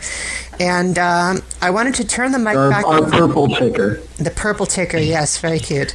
I wanted to turn the mic back over to Inky so she can get that drawing out of the way and let some very lucky ponies know what amazing prizes they've won. So, Inky, it's all yours. It's me. I win. Oh yes. So this has been a long time coming. Actually, I started this charity raffle months ago, and it's come to fruition, and it's come to the end, and it's raised all the money that we wanted to, and everything went to charity, and it's awesome. So let's give out some awards to people. The first set of awards is 15 prize winners for what I have dubbed the Berry Punch Awards.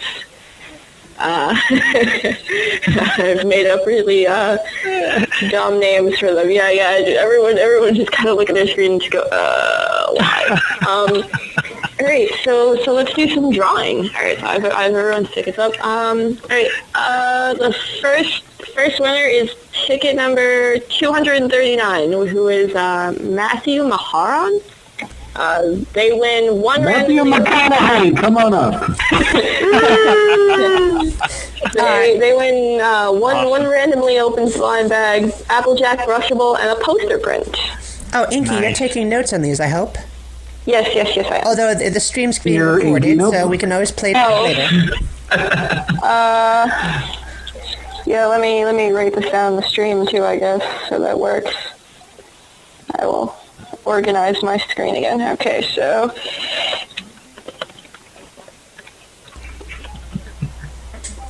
no, not Matthew McConaughey, Matthew Maharon. That's right. Good. Now remind me, Inky, is this the drawing where you pick who wins that ginormous prize? Yes. Okay, guys, so for those who are not aware, the grand prize in this drawing is an all-expense-paid trip to BronyCon or Everfree at your choice, valued up to $1,000. They will pay for your flight, they will pay for your hotel, they will pay for your tickets, everything. So whoever wins this is going to be very lucky. I will buy you one beer if you meet me in person. And you are. What if you're just not our type? What if you're what? You can buy them some apple juice, some fancy cider. We can have cider, like non-alcoholic cider. Actually, I had some really good alcoholic cider yesterday. I had some really good alcoholic cider yesterday. It's pear cider. I know, I've shunned the fandom and gone with pear cider, but it was so good. It was so good. Okay, so we have ticket number 2. Ticket number 2 goes, the winner number 2 goes to ticket number 326, which is Candlelight Gardens. Candlelight Gardens happened to donate a lot of money for the charity raffle, and they bought about 100 tickets.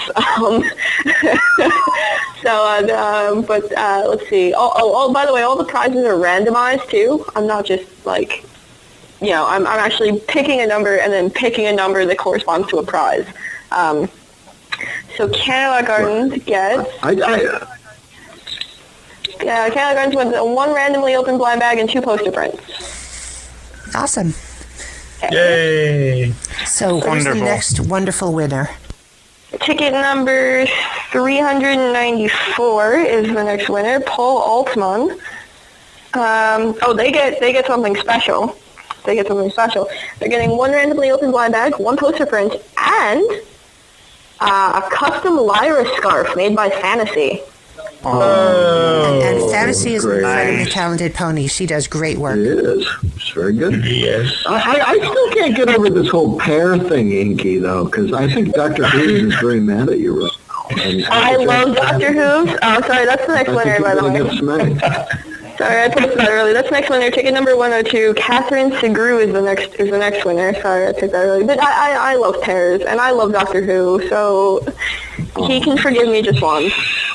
Catherine Segru wins. Catherine Segru wins something very special also. One custom Wonderbolt custom figurine made by Electric Mayhem. Wow. Hey. Nice. Awesome. Nice. Valued at $2,000. I'll post. Do I have the picture up of it? I did have the picture up of it. Let me post that winner's picture up. Here we go. Going into the Rainbow Dash Wonderbolt.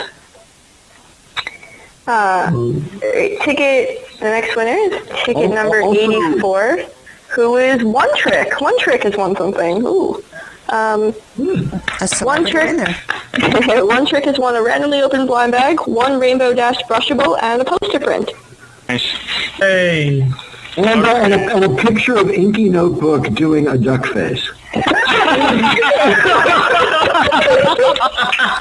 You know what? If someone draws my pony doing that, I will take a picture of myself personally doing it and then action it. Inky, give it to me. Inky, give it to me. I'll do it for you. I'll draw the pony. I'll draw it. Yeah, I'll give Everyone draw my OC pony doing a duck face, and then I will take a picture of myself doing it, and I'll just make like a collage and print it out. It's just a whole duck face of Inky.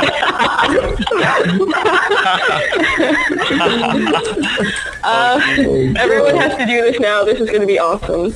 All right. I think we just created a new drop meme a here. link to it or something. All right. The next winner is ticket number 61, who is Jesus. Wait. Jesus won a prize? Wait a minute, he came back and he didn't tell me? What the hell? We were supposed to know if he came back, right?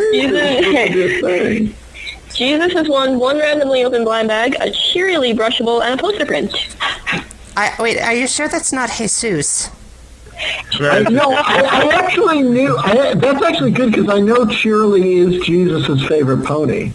So. Oh yeah, that makes a lot of sense. It might be.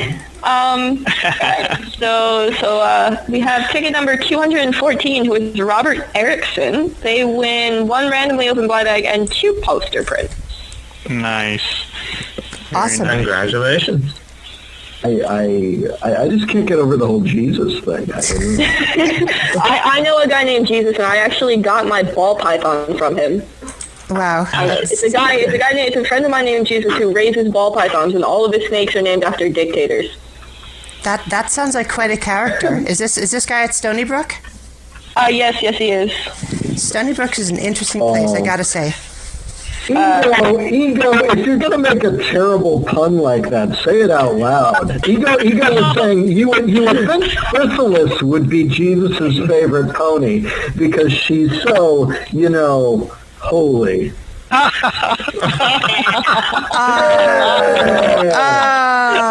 I don't know. I was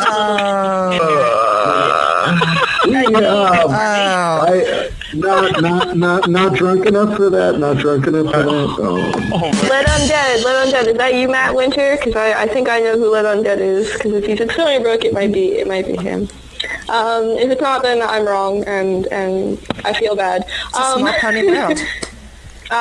So the next winner is ticket number 427. Oh, it is Matthew Winter who's in the chat. But Daniel Lem, I can't pronounce that. Whoever that is. Not Lemsip. Oh God. Okay. Well, anyway, they win Daniel Smith.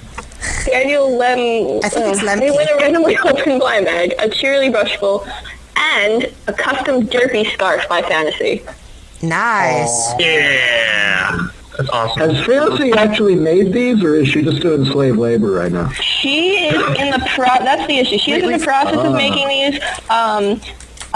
These scarves and the customs are still coming in, so everyone will have to wait a little bit. So bear with me with shipping. But they will come. Godspeed, Fantasy. Godspeed. The next got her toiling away in the traveling pony sweatshop.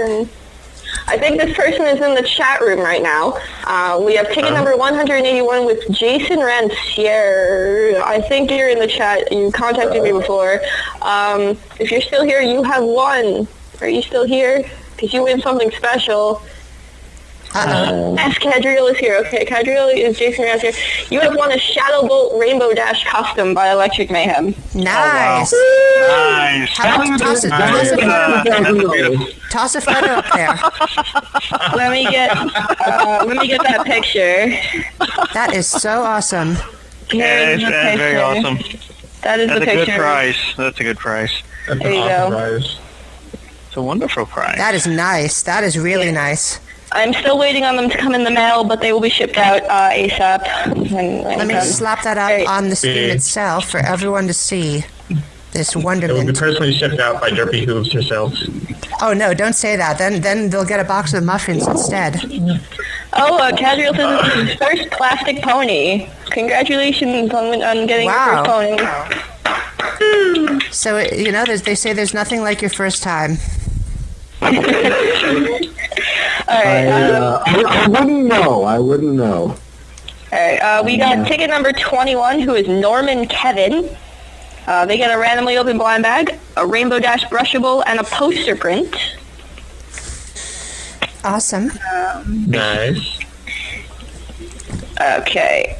We have ticket number 160, who is John Morgan. That's really funny because I know someone with that name.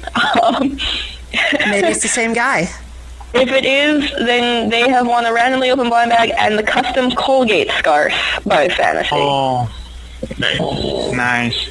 Awesome. We have one more scarf to give away too. Let's. I just don't know what went wrong. I will repeat the last winner. That was ticket number 47 with Reading Rainbow, who won a randomly open blind bag, an Applejack brushable, and a poster print. Applejack is best pony. Yes. All right. I did pick another winner while the stream was down. That is ticket number 200, who is Jeffrey Getrum. And, haha, here goes the last scarf. Got a randomly open blind bag, 2 poster prints, and a berry punch scarf. Nice. Awesome. Make sure the weather's out to the bar. Yeah, everyone wants to come out to the bar. Right, we have 2 more people to pull. Hang on a second. Before it would seem that there's still a problem with this. I mean, I'm seeing it. I'm seeing I don't see. Yeah, I see it too. I don't see the chat either. I'm in the chat. You're in the chat. Okay, so it's going. Yeah, it's still going. Okay. All right. Good. Yeah.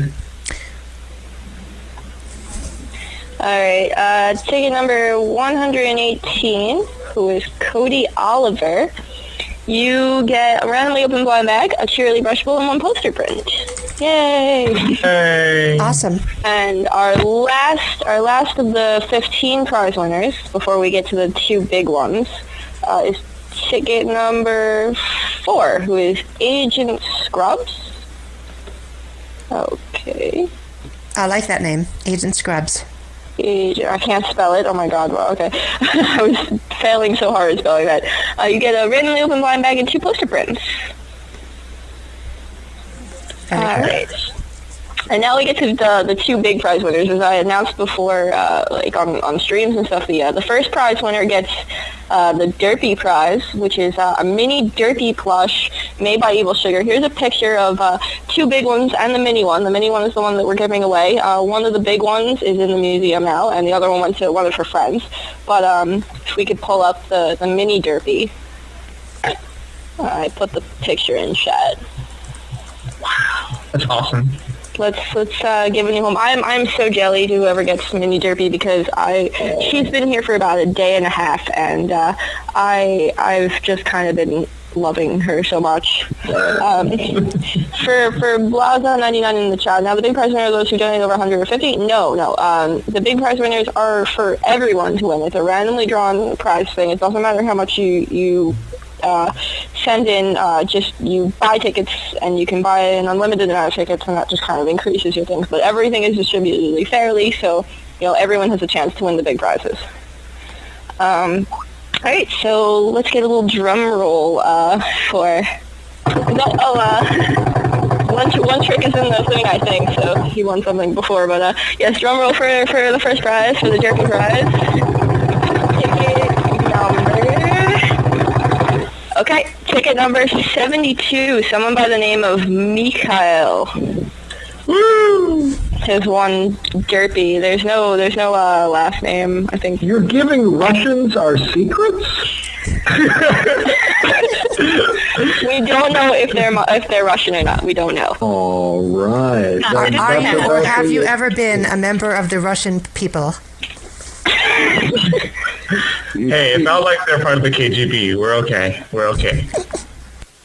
Alright, so we have one last grand prize to give away, and this is the all expenses paid trip up to $1,000. So that's definitely cause for drum roll.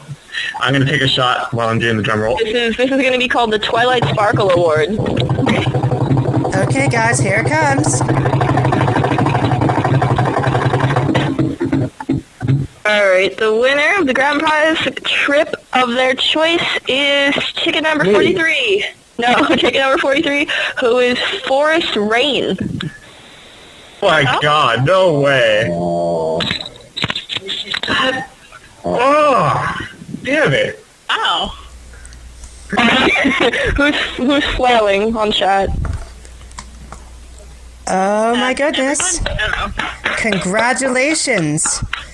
So Forest Rain, let me get this straight. Forest Rain wins the trip to the con? Wow. That is awesome. Forest Rain, you are going to be... Congratulations. You are going to be traveling to BronyCon or Everfree at your choice, and the museum's going to pay your way up to $1,000. This is an amazing prize, and congratulations. I'm very happy for you that you won such an amazing prize. Everybody... And I know the theme... Yeah, I know the theme from Wheel of Fortune isn't playing right now, but imagine it is. That's all I'm saying. Exactly. Let's give him a hand, everybody. Well, considering that he masterminded the Massive Smile project, I think he deserves this. Yeah. That was just amazing. I'll be writing everything up and posting it soon, but yeah. And we'll see you there.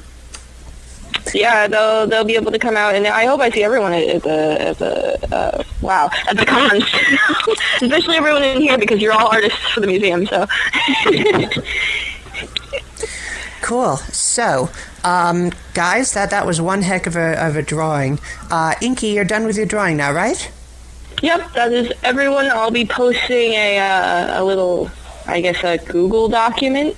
Like in the next 5 minutes, I guess, and I'll post it in the chat too so everyone can take a look in case I butchered names, which I did with that one guy, Daniel something. Lemke, I think. Lemke.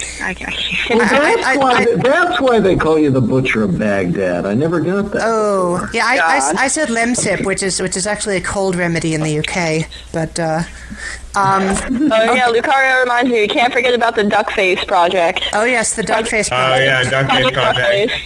Project Duckface right now. So, and just a quick reminder for everyone in the chat, I am hosting something called Dear Princess Celestia. It's a project Dear Princess Celestia, where you write a handwritten letter and you send it to me, and it's going to be Dear Princess Celestia and signed Your Faithful Student with your ponies on the name. And I'm going to be compiling all of these letters. You write about what you've learned about friendship, how the show has impacted you in your life, what have you learned from this, and then it's going to be compiled into a book, displayed in the museum at BronyCon, and then presented to Lauren Faust herself at the con as a thank you for everything that she's done. There has been an address change for the letters because I am about to get out of college for the semester, and I will be home. I did include both addresses on the Google document, so if you guys can find that there, I did write it up on the website travelingponymuseum.com as well. I will be making more announcements. Hopefully I'll put more announcements up on EQD in the nightly roundups, since all my stuff tends to go there, before BronyCon. So keep an eye out and send me your letters. And that is safe for work letters. If you have a letter for Princess Molestia, John Joseco is available. I do open and screen them. I do open and screen the letters, and I have gotten some interesting letters. Nothing bad. Some actually really cool letters. One was a 7-page letter from someone who was in the military or the army, I can't remember off the top of my head, and they had gone into drugs and drinking and come out of everything through ponies, and now they're thinking about marriage with their girlfriend. And it was a 7-page letter, just really beautifully written and stuff like that. And I got a email recently from a group of remote Indonesian bronies who are sending a mass box of letters for the project as well. Okay, guys, I got to interrupt. This is now your last chance to bid on that amazing John Joseco poster commission because you have to have your bid in for 5 minutes to have it be clinched. We're not allowing sniping this time. We don't like sniping in this group, right, Inky? Yeah, we don't like sniping here. We got sniped out of something awesome just the other day, and I was just so sad. Yeah, it was awful. So if you want to bid, now is your last chance. There's a standing bid of $400 by Stria. You've got around 60 seconds probably to go onto that DeviantArt page and make your last minute bid, or else Stria will be the lucky winner of a poster commission by John Joseco.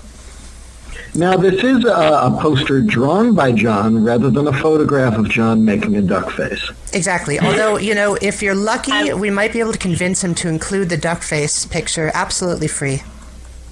I would pay $400 for that. So, And Ego has just drawn Inky's pony making a duck face. So it's just a quick sketch here. Oh God, I'm scared to look. Wow. Oh God, it hurts a little bit because Inky is a cult. I can imagine him making that face. I don't know why he ended up being a cult. That is hilarious. I please color that, and that will become my profile picture for everything. So we've only got a few minutes left, and I wanted to turn things over for the last few minutes to Bronies for Good, our surprise extra charity guest. And I'd also like to have D-Pad come on. And D-Pad, why don't you talk to the guys from Bronies for Good and figure out what they're up to lately? D-Pad? Wait, who am I talking to? You are talking to Bronies for Good. That would be me, good sir. Oh, wait, I'm sorry. I don't pay enough attention. Oh God, this is embarrassing. No, it's okay. Brony's for Good. Am I supposed to be asking something because I have nothing prepared? That's fine. You don't have to have anything prepared. Just Brony's for Good. What's that all about? Exactly. Just parlay with the good ponies. Well, what do you guys want to talk about? Well, basically what I have been sent to tell you about is the current status of the Seeds of Kindness fundraiser as of May 5th, which is we are now at $17,000 as of now. Wow, holy moly. Oh, all right. So we've already fully funded the clinic, and we're about a tenth of the way to funding the Sustainable Village in Burundi, which will take $50,000. And that one, like, if we manage to get that, there will be something amazing that will be given to the entire community. Can't tell you what, but it will be amazing. But we've just funded a clinic in Uganda, is that it? Yes, we did. Funded the clinic, and apparently the project manager over there was quite in tears when she found out that a bunch of journeys of ourselves was able to do that for her then. So, well, how did you come up with that? Where did that start? Funny story, actually. We were basically kind of looking into groups to kind of help out, and after we were doing the Children's Cancer Association, we really wanted to do something that was a little bit more focused in, in the developing world. And lo and behold, one of our other Bronies for Good, for lack of a better term, came in contact with this lady by the name of Lisa, and she told us about these projects in Uganda and Burundi, and well, we were looking for another album to do anyway, so just kind of started working with her, and then we met Telephy, who happens to actually be a co-chair in the group. It's called Your Siblings, so it's a pretty cool group. It's pretty awesome. Just check them out, support them, and put together the album, put it out, and we picked up a few friends along the way, Charlie and Pony Museum, Everfree, and most notably Forrest Ray, who produced the Massive Smile project for to kind of help with driving donations and everything. And I almost forgot to mention, because we've already reached that milestone for the clinic, there is going to be an animated video made of the Massive Smile project. So, wow. Yeah, so that's going to be really cool, and that's being animated by Brony Dance Party, and it's going to be. I love Brony Dance Party. It's great. Indeed. That I can't He's an awesome guy. He's too funny. Yep. And the other thing that I wanted to bring up was something that we were recently told about, which was a Brony book drive for Harbor UCLA by the SoCal Brony group. So, any of you SoCal Bronies who aren't doing anything on Saturday the 19th May, you should go out to Redondo Beach, which happens to be my hometown, to the Redondo Fun Factory. Join them for a day of merriment in the arcade, and be sure to bring some, coloring books, Sudoku puzzle books, crossword puzzle books, coloring things, any little thing that you could bring that along, and join them for a day of arcading and good laughs and Brony things, and donating a few things and making children smile. Certain you harass them while you're there. Yes, absolutely. And, making kids smile, because who does not want to make a child smile? I don't. Kids. Oh, something's gonna get squeed. Something's gonna get squeed. Well, I suppose it is midnight in most parts of the listening audience, but it's still gonna get squeed. Okay, guys, it seems like that's all the time we have for today. I wanted to thank all of our wonderful guests, the incredibly talented artists, Egophiliac, PixelKitties, John Joseco, and of course our guest co-host, Garrett Gilchrist, the world's most talented actor. I also wanted to thank Inky Notebook of the Traveling Pony Museum, and I also wanted to thank our special surprise charity guests from Brony's for Good. You guys have been incredible, and thank you all so much, and hope to speak to you guys again, and we'll be in touch for future appearances. We shall return with more about Forever Alone. Duckface project. Duckface is Do it. forever. Everyone has a with Duckface. Everyone. And with that, this show comes to a close. Can I ask one quick question? Forever with some gratitude.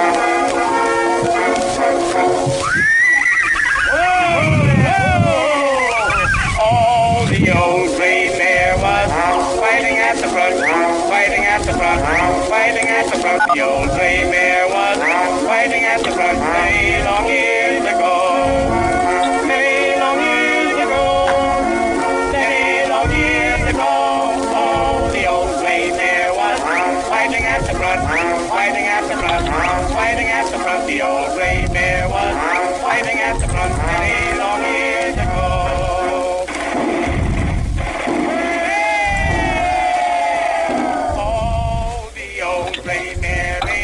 What you used to be, what you used to be, what you used to be.